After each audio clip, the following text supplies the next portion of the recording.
또다 하나님의 지혜와 지식의 풍성함이요 그의 판단은 헤아리지 못할 것이며 그의 길은 찾지 못할 것이로다.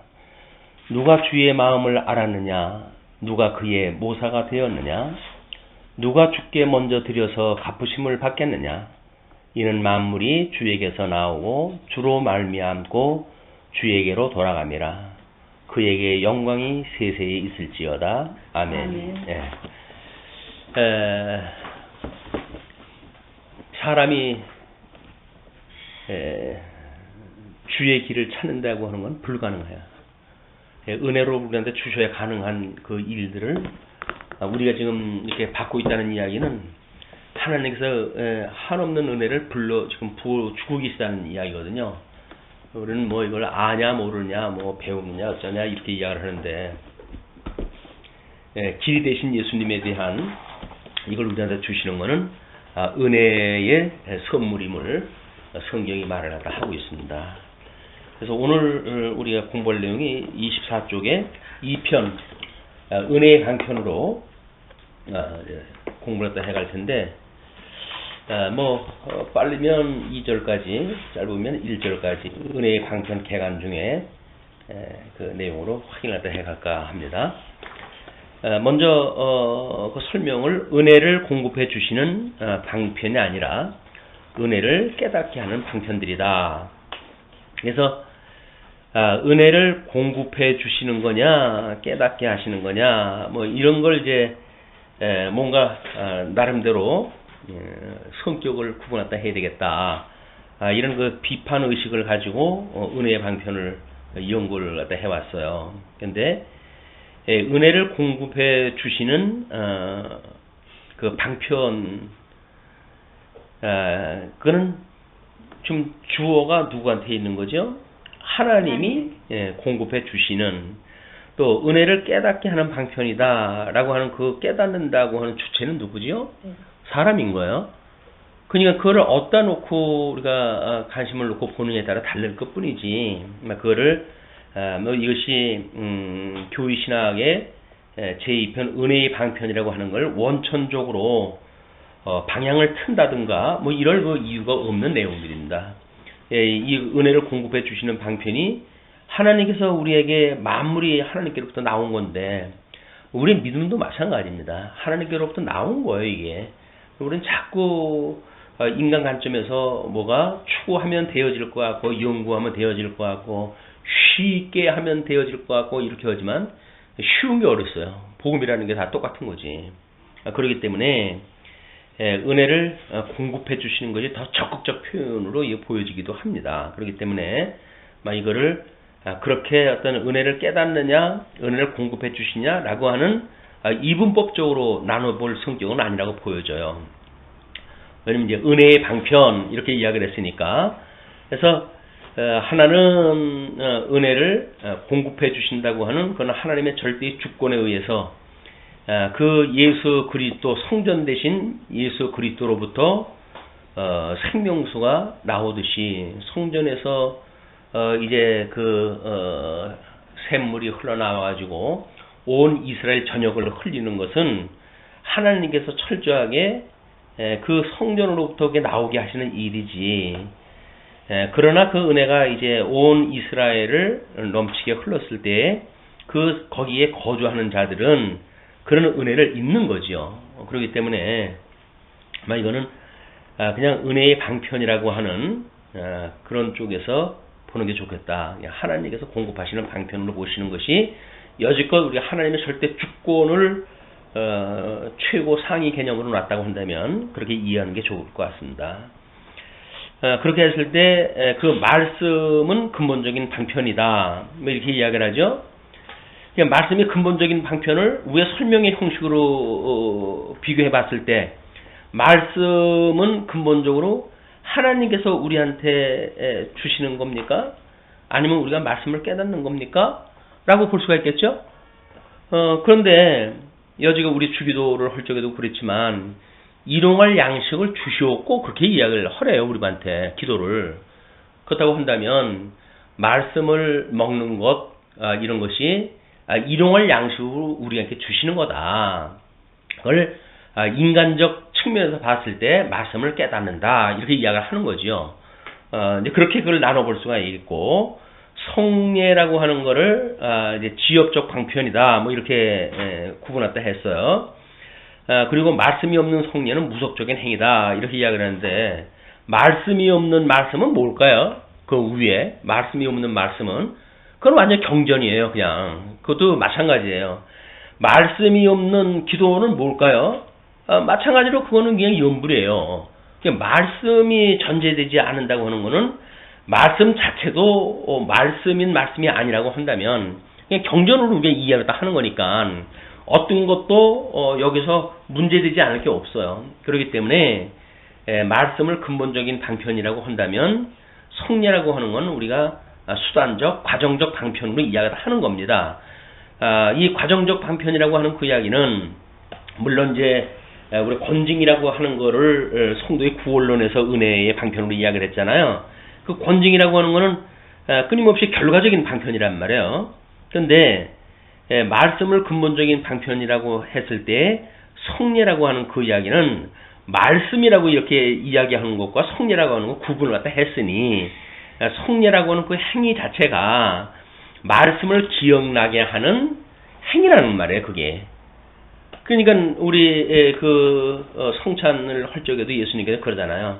너희들은 이것을 기념하라 이렇게 이야기를 해요. 왜? 그걸 기억하게 하시는 일이니까. 그러니까 하나님께서 이 말씀을 우리에게 성경으로 기록하게 하셨을 때에는 성경의 문자를 이해하는 시대도 있었을 뿐만 아니라 말씀에 그 기록되어져 있는 성경을 읽지 못하는 사람들로 되어져 있는 시대도 있는 거예요.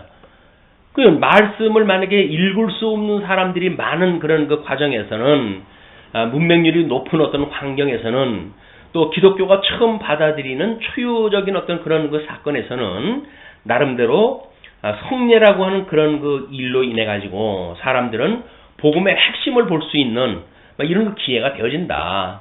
그래서 말씀이라고 하는 것으로 이제 근본적인 우리가 방편을 잡고 거기에 성례라고 하는 별명을 가지고 우리한테 은혜의 방편을 이야기했으니 그거는 그 본질적이고 근본적인 말씀을 깨닫게 하시는 지역적인 걸로 우리 이해를 하면 되겠죠. 너무 그걸로 비관적으로 볼 이유는 없다고 보여집니다.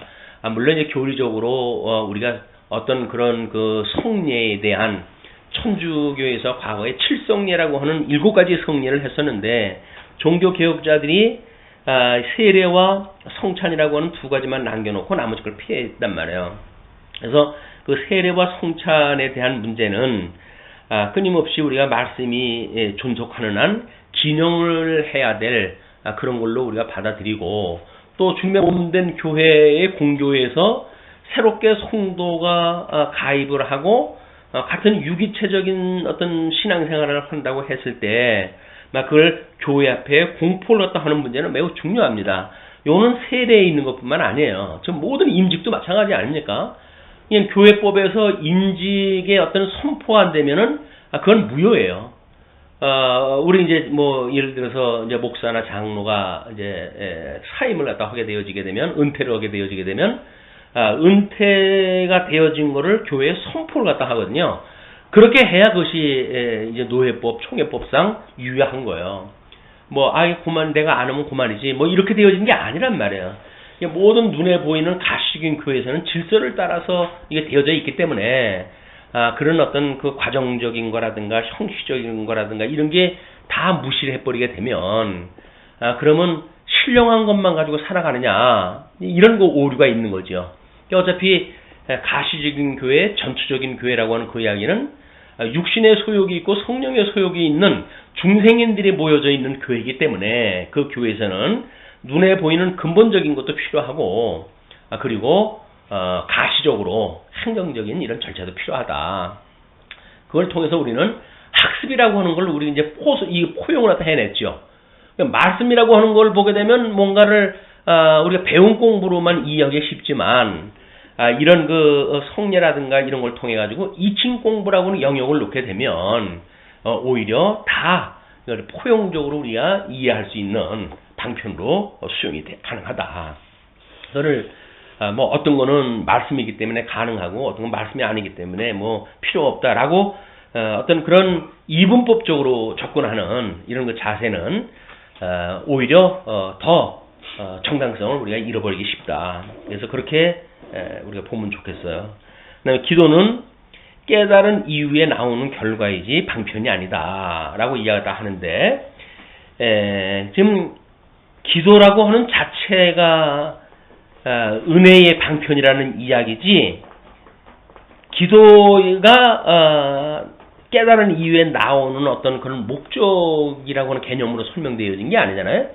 은혜의 방편이라고 하는 것은 기도가 이것이 하나님의 은혜를 우리에게 공급받는 방편이란 말이에요.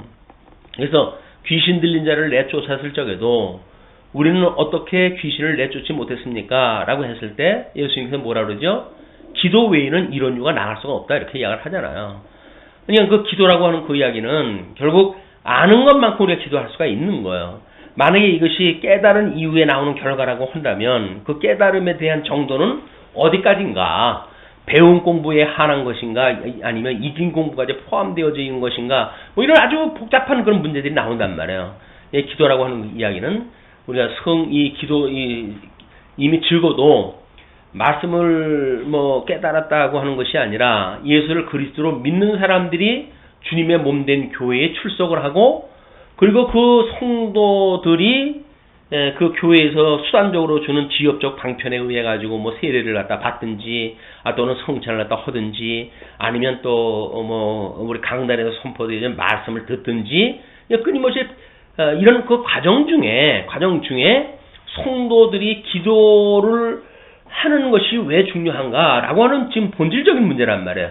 그래서 하나님께서 은혜를 주시기 위해서 그렇게 하신다는 거예요. 그럼 우리가 이 기도라고 하는 거는 뭐 기도한다고 이루어지나? 이런 그 문제가 아니라니까요.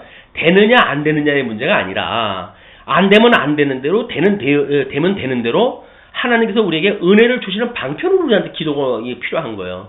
그러니까 주님께서 우리 주기도를 가르쳐 주신 것도 그런 까닭이다. 그래서 어떤 신학적인 그 질문들이 우리가 이제 시비적으로 이제 옳으냐 그르냐 뭐 이런 관점으로 접근하기 쉽지만 비판적으로 이제 이렇게 접근하기 쉽지만 조금 우리의 폭을 높이게 되면 그런 것만도 아니다. 그래서 이런 절차라든지 과정이라든지 이런 것들이 나름대로 필요하고 또 그걸 배제할 수 없는 문제이기 때문에 이게 되어졌단 말이야. 그러나 자, 말씀이라고 하는 거는 말씀을 공부할 때 익힌 공부가 따로 들어가는 게 없어요. 그러면 성경에서 끊임없이 경건의 연습을 갖다 우리한테 이야기를 하는데 그 경건의 연습은 무슨 행위로 나타날까요? 그게 익힌 공부로 나타나는 거란 말이에요. 그럼 익힌 공부라고 한다면 어떤 것이 익힌 공부가 되어지느냐? 그것이 여기서 소위 말하는 성례와 기도는 익힌 공부를 통해 가지고 은혜를 받는 그런 통로이기 때문에 이걸 배제시켜버린다든지 하는 그거는 신학적으로 옳은 일이 아니다. 그래서 우리는 오히려 이 성례와 기도를 통해 가지고 은혜의 방편인 것을 더욱 굳게 하고 그래서 기도를 통해 가지고 하나님의 선한 뜻이 아님에도 불구하고 내가 어렸을 적엔 이렇게 구하기도 했구나. 그런 걸 통해 가지고 말씀을 깨달아가면 깨달아가는 것만큼 그 익힌 공부에 해당되어지는 기도 생활이 풍부해진단 말이에요. 깨달은 것만큼 그것이 이제 우리가 풍부해지니까. 그래서 말씀 공부를 배운 공부라고 한다면 성례와 기도라고 하는 것은 익힌 공부라고 하는 차원으로 보이게 되어지게 되면 성경, 우리 이 은혜의 방편으로 하나님의 말씀을 학습한다. 말씀이 어떤 그런 그냥 이론적인 활자를 우리가 보고 배우는 것이 아니라 살아있고 운동력이 있어가지고 나름대로 우리에게 무엇인가를 삶을 주관해 가시는 이런 말씀의 운동력이라고 본다면 굳이 그에 알레르기적인 반응을 보일 필요가 없다. 수용하도 하면 될 것 같습니다. 나머지가 이제 읽어나가면서 또 이제 어떤 그런 문제가 됐는지 이제 한번 보시면 제1장에서 은혜의 방편 개관을 이야기를 하는데 1절이 은혜의 방편의 함의와 특성을 이야기를 합니다. 그러면 은혜의 방편이 포함하고 있는 것과 특성이 무엇인가에 대한 이야기예요. 그러면 첫째 그 의미에 있어서 하나님은 사람들에게 구원하는 은혜를 베푸시는 방편들을 교회에게 맡기시는 것으로 교회를 존귀케 하셨다. 그 은혜의 의미는 그걸 이제 질문을 거기다 더 붙였어요. 즉 죄인을 죄와 부패의 속박으로부터 구원하고 해방하며 중생하고 성화하여 하나님 보시기에 유쾌하게 만드시는 하나님의 권능이 은혜이다 라고 설명을 했어요. 이것이 하나님의 형상을 따라 닮아가게 되어지는 예수 그리스도로 말미암아 온전케 되어지는 성도들의 모습이에요. 그것이 지금 은혜의 방편으로 하나님께서 우리한테 주셨을 때 우리는 포도나무 예를 들잖아요. 그 포도나무, 예수님은 포도나무고 우리는 그의 가지다. 그래서 우리가 맺는 그 가지는 뿌리로부터 올라오는 진액으로 말미암는 거다 이렇게 이야기를 하잖아요. 그러니까 하나님께로부터 주는 게 맞죠. 우리 열매 맺는 거는 하나님께로부터 우리가 받는 게 맞다. 이렇게 이야기를 하고 그렇게 됐을 때 사람에게 구원하는 은혜를 베푸시는 방편들 이거를 교회에게 맡기셨다라고 하는 그런 그 이야기도 교회의 어떤 권능으로 해가지고 뭐 우리에게 교리권이라든가 또는 치리권이라든가 봉사권이라든가 나름대로 이거 성령의 역사로서 그런 권능을 주셨단 말이에요. 그렇기 때문에 그런 것으로 교회를 존귀케 했다. 그리고 존귀케 했던 걸로 해가지고 은혜를 베푸신다고 그랬으니까 그 은혜라고 하는 그거는 죄인을 죄와 부패의 속박으로부터 구원을 하고 해방하여 중생하고 성화하여 하나님 보시기에 유쾌하게 만드는 하나님의 권능의 은혜이다. 그래서 우리 구원의 서정의 총체적인 설명을 이런 방식으로 이제 한 겁니다. 그리고 방편의 의미라고 하는 건 뭐냐? 그러면 그래서 방편을 정의하면 우리의 경험의 세계로부터 우리가 사는 외면적 세계로부터 취해진 우리의 인생 존재와 성질에 적응하는 요소들이라 할 것이다. 상당히 어려워요. 자, 우리가 경험하는 세계가 있어요. 그 경험하는 세계가 있고, 그거는 우리가 사는 외면적 세계로부터 취해진 우리의 인생 존재와 성질에 적용하는 요소들이다. 뭐 상당히 복잡한 것 같잖아요. 그러나 간단하게 우리가 이거를 사각박스의 예를 갖다 들어가지고 이제 쭉 설명이 그동안 되어 들어왔어요. 예, 이런 걸로 해가지고 중간 박스가 있고 설명 박스가 있잖아요. 여기 우리 현상 세계라고 이야기를 하면 그 현상 세계가 뭐예요? 여기서 설명되어진 우리의 경험의 세계, 이 경험의 세계야. 그렇죠? 그 경험의 세계로부터 우리가 사는 외면적 세계로부터 취해진 그 외면이라고 하는 현상 세계를 초월하는 세계로부터 온단 말이에요. 우리 하나님의 실존의 세계야. 하나님이 계시하신 실존의 세계인데 이 실존의 세계로부터 우리 하나님이 만드는 창조의 세계인데 현상 세계에 있는 사람들은 실존의 세계에 대한 거를 우리의 인생 존재와 성질에 적응하는 요소들, 요 믿음의 분량만큼 적용이 되어지는 거거든요. 그냥 이런 것이 그냥 하나의 그림으로 설명되어진 개념이다. 이걸 뭐 이렇게 말로만 보게 되면 뭐 어떡하란 말이냐 이렇게 이제 설명이 되어지는데 그렇게 간단한 그림으로 설명이 되어지는 겁니다. 그래서 이거는 과정적인 은혜다 이렇게 설명을 이제 덧붙였어요. 근본적 은혜는 영혼적 그리스도 안에서 선택의 은혜이다. 그러니까 이런 것도 이런 그 실존의 세계, 영원한 세계로부터 계시되어진 세계라고 하는 천상계와 천하계를 구분을 갖다 해가지고 설명을 하지 않으면 어떨 적에는 그냥 붕 떠가지고 뭐 영원한 세계에서 이야기를 갖다 하고 어떨 적에는 또 현실 세계 내려와가지고 뭐 연보라고 하는 거를 전기값 내는 걸로 그냥 칩을 갖다 해버리게 되면 막 그렇게 하면 현상 세계에서 우리가 어떤 성결의 그런 그 의미가 없어져요. 또 어떤 이 영원한 세계로 뛰어 올라가게 되면 현상 세계에서 가치로서 이 계시로서의 가치가 있는 그것이 없어져 버리는 거예요. 이런 형편을 우리가 잘 조율하는 것이 필요하다. 그리고 신앙적으로 모순을 우리가 불러일으키질 않죠. 어떨 때 필요할 적에는 영원한 세계로 도망갔다가 또 어떨 적에는 현실 세계로 내려와가지고 뭐 어떤 일반인 생각을 갖다 그대로 가지고 설명한다든가 이런 거는 정직한 그런 그 과정이 아니다. 형평성을 우리가 유지하는 것이 필요하다. 이거를 성경 구절을 설명한다고 해가지고 만약에 이야기를 한다고 하십시다. 무슨 수로 이걸 이야기를 합니까? 안 돼요. 이런 나름대로 우리가 공부를 갖다 해가면서 이런 믿음의 세계나 또는 현상 세계나 영원한 세계나 천상계니 천하계니 뭐 이런 것들을 우리가 아니까 이건 도식화되어져 가지고 이해가 되어지지. 생눈을 가지고 이걸 본다고 보세요. 무슨 얘기냐. 이게 되어질 수밖에 없어요. 예, 그런 것이 우리한테 또 강점이라고 한다면 강점이다. 그 과정적 은혜라고 하는 걸 이야기를 하면서 근본적 은혜는 영혼적 그리스도 안에서 선택의 은혜이다 라고 이야기를 했고, 영원한 은혜를 깨닫게 하시기 위한 계시 작업이 타락해서 구원하는 것이 은혜를 깨닫게 하는 방편이지 실제의 은혜가 아니다, 이렇게 이야기를 다 했거든요. 자, 보세요. 자, 그러면 영원한 세계에서 하나님의 섭리라고 하는 거기에는 우리 예수님이 여전히 실존의 세계, 영원한 세계 하나님 보좌 우편에 계신 분 아니에요? 그럼 그 어린 양의 그 권세가 있고 여기로부터 이제 심판을 또 하러 오신단 말이야.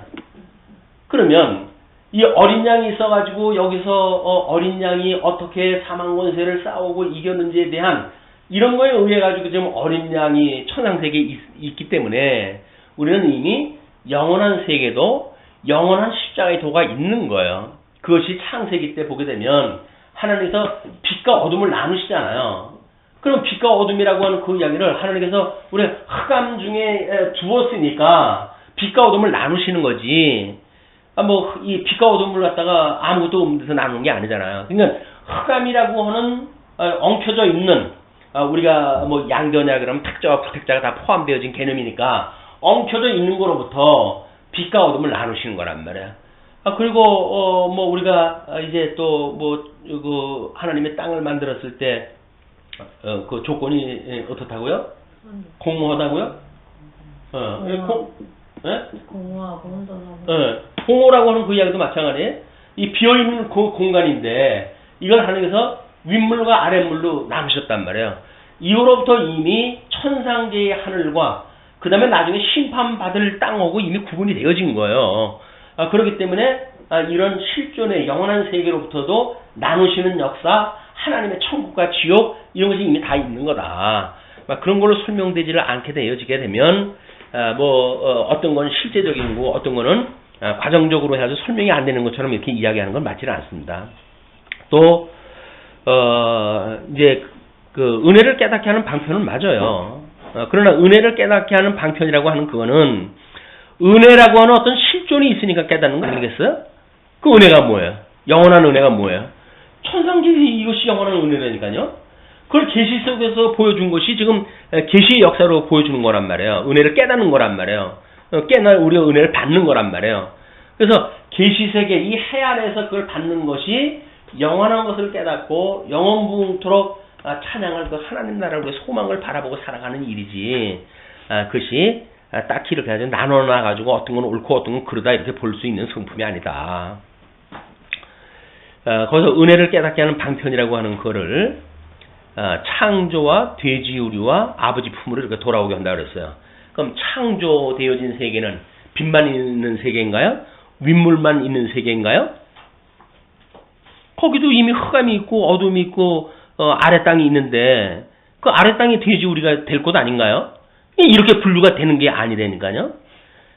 그리고 이 근본적인 언약이라고 하는 그 이야기는 하나님께서 이 양대 언약을 우리에게 주시고 창세기 1장 28절이라고 그랬잖아요.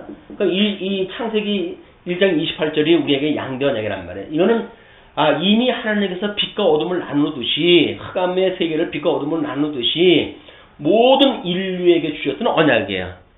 모든 인류의 조상이 누구예요? 아담이니까. 아담은 모든 인류의 조상이지 믿는 사람만의 조상이 아니라니까요. 그렇기 때문에 양대 언약을 우리가 없이 행위 언약과 은혜 언약을 말하게 되어지게 되면 맞지 않고, 또 창세기 1장 28절을 행위 언약을 그 상대적인 입장에서의 뭐 무조건 언약이라든가 이런 걸로 설명을 하면 안 돼요. 왜? 아담의 아들 중에 가인도 있고 아벨도 있는 건데 그러면 안 되지요. 그렇기 때문에 창세기 1장 28절은 양대 언약으로 해가지고 빛과 어둠과 윗물과 아랫물이 있듯이 택자와 불택자가 있고 천국과 지옥이 있는 다 같은 개념으로 보고, 그 중에서 이걸 상실했다고 하는 그런 그 이유가 우리 하나님께서 이걸 이제 우리가 이 복이 저주로 되어졌고, 그리고 이 하나님의 나라였던 에덴에서 안식을 누렸는데 안식을 누리지 못하고 우리가 죄의 종로로 하고 있는 거 아닙니까? 이거로부터 우리 주님께서 우리를 회복해 주신다는 이야기거든요. 그러니까 여기서 말하는 창조로부터 돼지 우리가 되어진 게 아니에요. 이미 언약되어진 거로부터 본래 아버지 앞에 우리가 있던 사람이에요.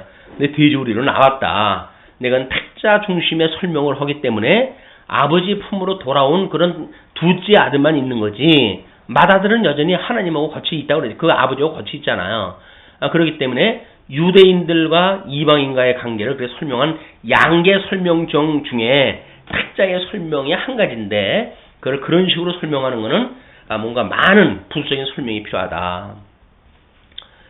두 번째 내포를 하나님의 말씀, 성례의 기도 이렇게 이야기를 하는데 은혜를 깨닫게 하는 방편이지 은혜를 주는 것이 아니다. 왜 그렇게 집착을 하는지 모르겠어요.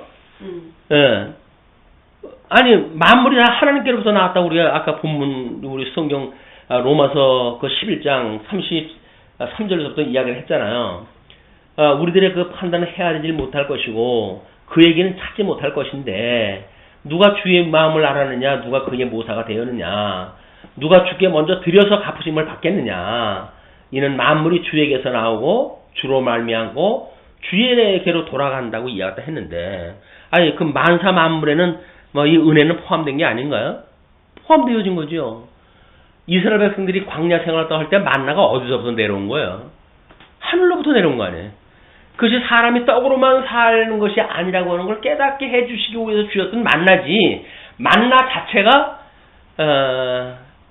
깨달음을 하나님께로부터 공급된 것이 아닌 게 아니잖아요. 만나는 하나님께로부터 내려온 거지. 그게 깨달으라고 한 거는 그렇게 말씀으로 사는 것, 떡으로만 사는 것이 아니라고 하는 걸 깨닫게 하신 것이지. 그렇다고 해서 만나가 내려온 것이 하나님께로부터 공급된 게 아니라고 하는 건 말이 안 된단 말이에요. 굳이 왜 그렇게 해가요? 그냥 교회신학자를 다 설명을 했으면 그대로 이해하는 것이 더 이해하기 좋게 설명하는 것이 옳지. 비비 까가지고 자꾸 이렇게 이야기를 하게 되면 오히려 이해하는 데만 더 어려워진다. 세 번째 이제 그 특성의 문제예요. 성령이 통상으로 사용하시는 방편들이다. 말씀, 성례, 기도는 성령이 신앙을 공략하며 신앙을 공작한다는 이야기는 뭐예요? 결국은 우리 배운 공부와 익힌 공부를 통해 가지고 강화하심에 통상으로 사용하시는 방편들이다. 그 이야기 아니에요? 그러니까 성령이 보혜사 진리 인식의 주관자로서 우리들로 하여금 거듭나고 중생하게 하셔서 하나님의 양자를 삼으시고 그리고 죽었던 우리들의 그 영혼을 마음을 깨닫게 하시고 하나님께 돌아서게 하신 뒤에 하나님의 말씀의 그 교훈을 듣게 하시고 깨달아 알고 믿어지게 하시고 경외하게 하신다. 라고 하는 것이 우리 성령에 대한 고백이란 말이에요. 그러면 우리 성령께서 그래 통상으로 하시는 방편들이다. 이렇게 이해하는데 별 오해가 없어요. 이제 설명하기를 성령이 은혜를 깨닫게 함으로 은혜의 감동이 충만하다. 그렇기 때문에 우리가 은혜의 방편이라고 하는 것은 깨닫는 것이지 주는 게 아니다. 이렇게 자꾸 보려고 그러는 거 아니에요. 한번 전제에서 설명을 해 나가게 되면 하위 개념을 계속 그렇게 나갈 수밖에 없으니까. 그런데 우리가 이제 성령이 은혜를 깨닫게 했다. 그러면 은혜를 깨닫게 하는 것이 은혜의 감동이 충만한 거라고만 설명이 가능할까요? 은혜를 깨닫게 하시는 것이 우리한테 은혜를 부어 주셔가지고 깨닫게 하셨다라고 하면 깨닫는 거는 은혜로 만들어지는 결과적인 이야기예요. 은혜가 하나님께 주셨던 본편이란 말, 방편이란 말이에요. 은혜가 그 방편에 의해 가지고 결과가 뭐냐면 깨달음에 오는 것이지. 그러니까 성령이 은혜를 깨닫게 하셨다라고 하는 은혜에 대한 그것만 놓고 보게 되면 은혜의 방편에 모든 것들이 포함되어진 것처럼 보이잖아요. 그렇지가 않다. 하나님께서는 우리 성령 하나님께서는 우리로 하여금 계시의 영광을 깨닫게 하심으로 그리고 우리로 하여금 충분한 은혜를 받게 하신다. 뭐 그런 설명하고 뭐가 달라요? 그냥 그런 설명이 되는 문제 아니에요.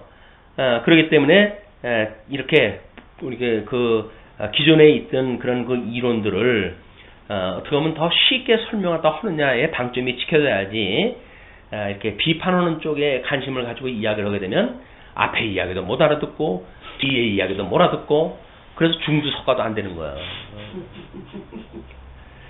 자, 그리고 성령이 말씀을 알게 해서 은혜를 깨닫게 한다. 여전히 말씀이 방편이고 은혜는 결과다. 이제 이걸 이야기하는 거겠죠. 그런데 하나님께서 은혜로 말씀을 알게 해서 그렇게 이야기를 한다면 은혜가 앞으로 나와요? 뒤로 가요? 은혜가 방편이라는데 왜 그렇게 알레르기 반응을 갖다 해가지고 꼭 결과로 어떤 그런 쪽으로 해가지고 이걸 놔야 될 이유가 뭐냐고요. 하나님께서 은혜로 주신 것이 말씀을 깨닫게 하시는 일이지.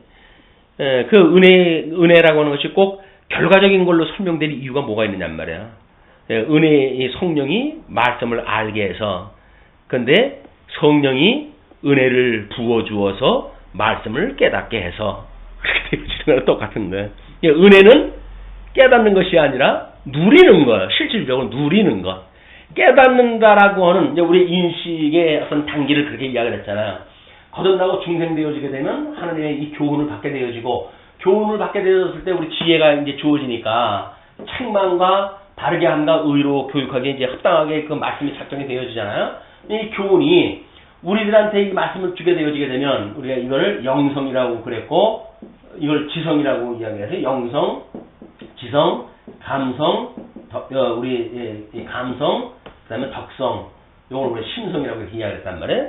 그럼 인격을 우리 5가지로 나눠놨을 때 영이 거듭나고 중생 되어져야 교훈을 우리가 알아들을 수가 있잖아요. 이게 우리 중생이 되어져야 그렇게 했을 때 하나님의 이 교훈을 우리가 받을 수가 있는 거야.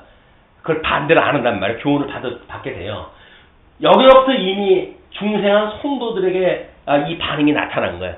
은혜로 우리를 거듭나고 중생되게 해주셔야 이 말씀을 들을 수도 있고 깨달을 수도 있고 또 이것을 뭐 믿음대로 우리가 살아갈 수도 있고 그런 것이 은혜가 없이는 하나님의 은혜가 아니라고 한다면 우리는 이 거듭나고 중생된 영혼이 될 수도 없고 하나님의 말씀을 깨달을 수도 없고 하나님의 말씀을 우리가 이렇게 이야기하죠. 이걸 깨달아, 이걸 알고, 이걸 믿어, 그리고 이걸 이제 정리하게 하신다. 이걸 성령의 사역으로 이야기를 했잖아요. 성령의 이 사역이라고 하는 것은 죽었던 영을 살려주신 거로부터 이미 시작이 되어지는 거예요. 말씀을 듣기 이전서부터 이 은혜 안에 우리가 있다고 하는 대전제 가운데 이게 되어진다. 왜? 구원이라고 하는 건 선물이라면요. 은혜의 선물이라고 한다면요. 은혜의 선물이에요. 은혜를 받지 않은 사람들이 어떻게 말씀을 깨달을 수가 있고 은혜를 받지 않은 사람이 어떻게 우리 하나님을 경외할 수가 있어요. 할 수가 없는 거예요. 이런 그 문제는 이런 그 논리를 가지고 이거를 괜히 자꾸 딴소리 할 게 없다. 우리 인격적인 그 작용을 보게 되면 이미 죽었던 영이 살아났다고 하는 자체가 하나님의 은혜라니까요. 죽었던 걸 살리셨고 그 이야기 아니에요. 그 하나님의 은혜지.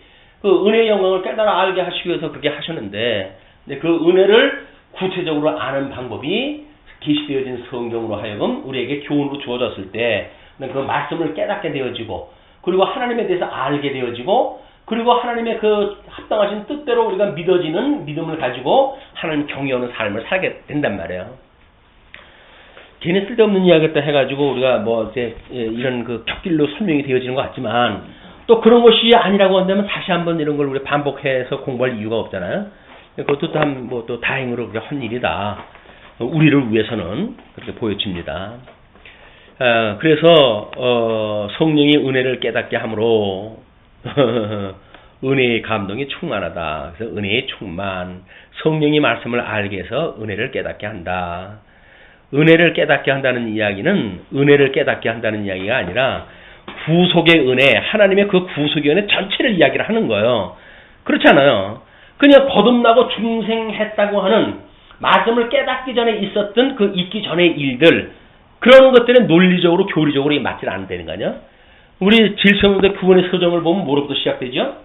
우리 소명으로부터 시작되는데 선택, 하나님의 선택을 딱 하신 대로 우리 소명을 딱 하잖아요. 소명을 하게 되면 우리가 하나님의 소명된다고 하나님의 말씀을 들을 수가 있어요. 알아볼 수가 있어요. 그냥 하나 죽었던 우리를 이걸 살려 주셔야 된다니까요. 중생이 되어지게 되면 우리가 죄인인 걸 깨닫고 우리 하나님께 회개할까 할 때 우리 주님께서 우리에게 믿음을 주시고 이 믿음을 보시고 우리들을 의롭다고 칭해 주시고 그리고 하나님의 아들로 양자를 갖다 삼으시는 거예요. 이것이 우리가 협의적인 구원이라고 이렇게 이야기를 했잖아요. 이 협의적인 구원은 우리가 중생 되어졌을 때 하나님 앞에 회개하게 하시고 그리고 우리한테 믿음을 주시는 거예요. 내가 너를 위해서 대신 죽었어 라고 하는 믿음을 주시기 때문에 여기서 말하는 은혜라고 하는 것은 구속의 전체적인 전 구속사를 은혜라고 하는 거지. 은혜라고 하는 다른 실체를 갖다 설명하는 방법이 아니다. 그렇기 때문에 만약에 이런 구속의 절차를 놓고 본다고 했을 때 거듭나고 중생한 우리들에게 하나님 말씀을 전해주게 되어지면 교훈을 받고 교훈에 의해서 우리 하나님의 말씀을 깨닫게 되어지고 깨달은 거에 의해서 하나님의 지식을 우리가 알게 되어지고 아는 것만큼 믿어지고 믿어지는 것만큼 경외하게 되어지는 것이 성도들의 인식의 원리란 말이에요. 그런 맥락에서 이걸 총정리를 갖다 넘어가면 되겠습니다. 그 다음에 이제 은혜 언약의 본질적 요소는 뭐냐. 근데 말씀과 성례는 은혜 언약의 본질적 요소다. 그러니까 말씀과 은혜 언약이라고 하는 건 뭐죠? 하나님께서 우리들에게 예수 그리스도를 통해 가지고 구원을 갖다 해주시겠다는 거야. 회복해 주신다는 거야. 그 말씀이라고 하는 거는 멸망받는 사람들, 심판받는 사람들에 대한 이야기도 다 포함되어져 있어요. 양대 언약에 대한 대상자들이 다 포함되어질 수 있는 개념이에요. 그러나 성례라고 하는 거는 택함을 받은 사람들만 교중에 들어와 가지고 세례를 받고 그리고 우리가 이제 그 성례를 갖다 하니까 이거는 택자 중심으로의 요소가 될 수가 있겠죠. 그 다음에 말씀이라고 하는 건 택자와 불택자가 전부 포함되어진 그런 그 이야기라고 한다면 그래서 은혜 언약의 본질적인 요소라고 했을 때 그 두 가지를 갖다 이제 놓은 겁니다. 그 다음에 특별 은혜의 방편이다 이렇게 이야기를 했어요. 이게 특별 은혜는 말씀과 성례는 보통 은혜의 기구들이 아니라 특별 은혜의 기구들이다. 그러니까 영적으로 죽었던 성도를 살려내는 이런 그 일들은 특별 은혜다. 그런 그 이야기로 구분이 되어졌습니다. 이제 설명이 필요하기 때문에 설명을 갖다 했는데 은혜는 영혼에서 선택하여 아들을 삼으신 것이다. 뭐 이렇게 이야기를 해요. 그런데 그렇게 되면 구원의 서정에서 성화, 견인, 그리고 어디까지 가야 돼요? 영혼까지 가야 돼요. 그럼 영혼에서 영혼이지 뭘. 그걸 왜 영혼에서 과장만 이야기를 갖다 해놓고 이 논리를 펴갈 이유가 뭐예요? 그거는 정당한 그런 그 논리가 아니다.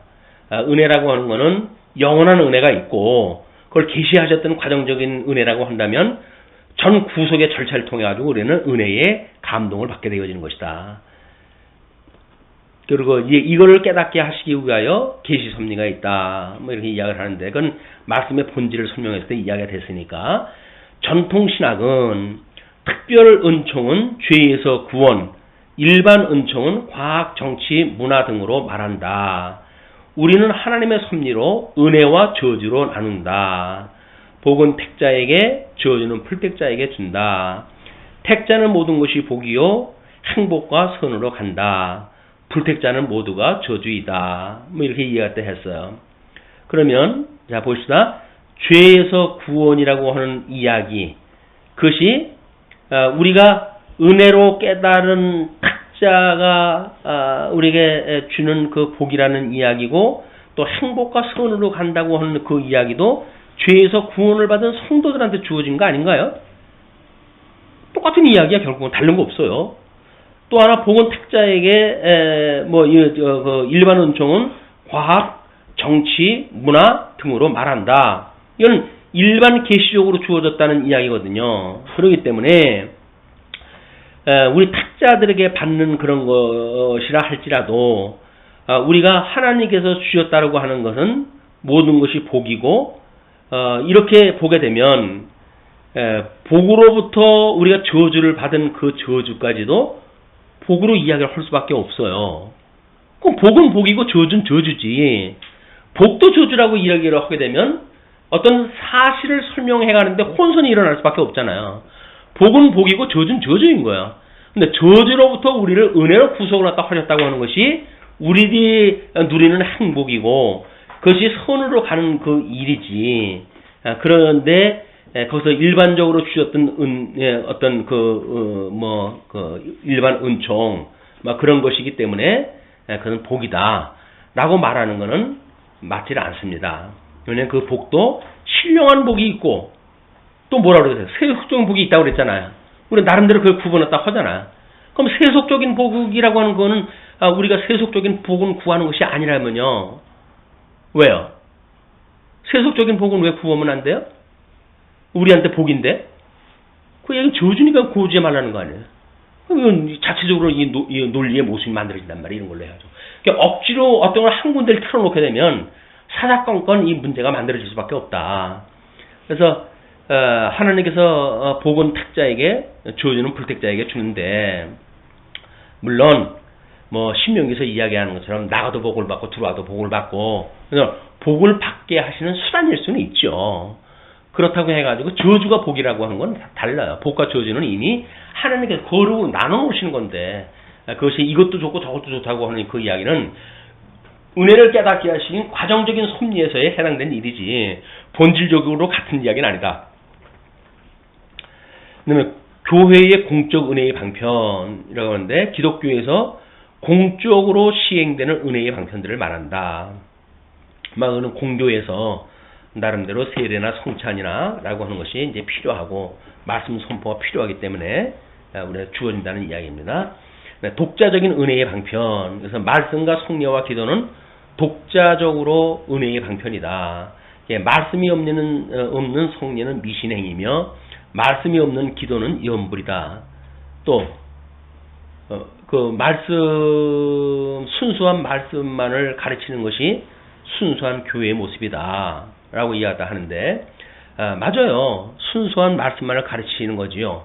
근데 순수한 말씀을 가르치는데 이거는 교회신학적으로 20세기, 21세기까지 완 현재 입장에서 놓고 볼 때는 이렇게 되지만 초대교회라든지 또는 뭐 아직도 문맹자들이 많다든지 그래서 이거를 복음을 증거하는 그런 그 일들이 어렵다든지 할 적에는 유치한 방법을 통해서 복음을 증거하는 방편으로 이거 쓰여진다. 그래서 너무 현재 입장에서 데이터를 놓고 보게 되면 많은 부분을 수용할 수가 없으니 성경을 해석할 때도 마찬가지예요.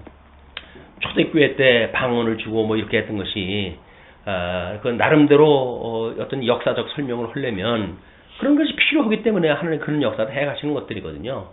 그렇기 때문에 그런 그 어떤 시대적 변화에 따라 가지고 하나님 은혜에 주시는 그런 그 방편들이 나름대로 이렇게 그 다양한 걸 통해 가지고 되어지기 때문에 너무 어떤 인류를 그런 단순한 그런 그 어떤 그 편의 위주로 나누는 것 별로 좋지 않다고 보여집니다.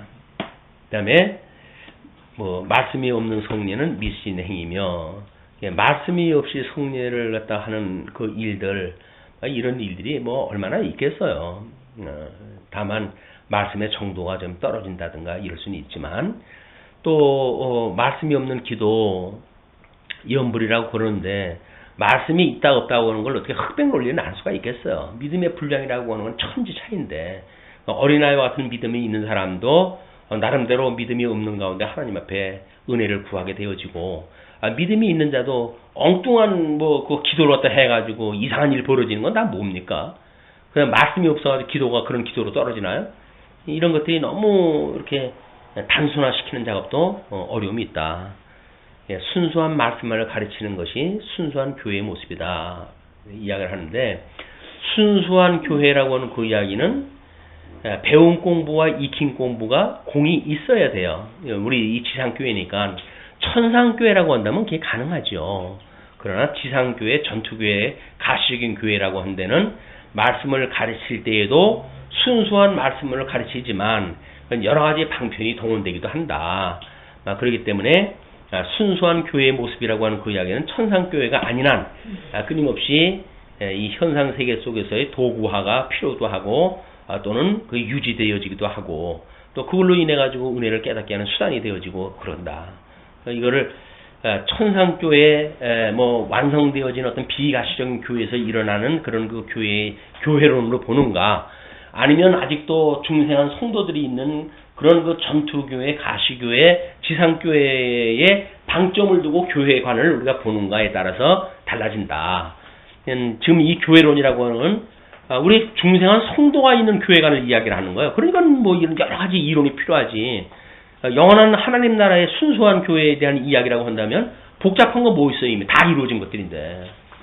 너무 어떤 그런 우리들의 보는 관점을 흐려놓게 되면 이런 중요한 그런 그 절차를 놓치게 되어지니까 할 수만 있으면 지상교회라고 하는, 전투교회라고 하는, 또 가시적인 교회라고 하는, 막 우리 앞에서 그 다 분류를 갖다 해냈잖아요. 그럼 분류했던 이유가 뭐예요?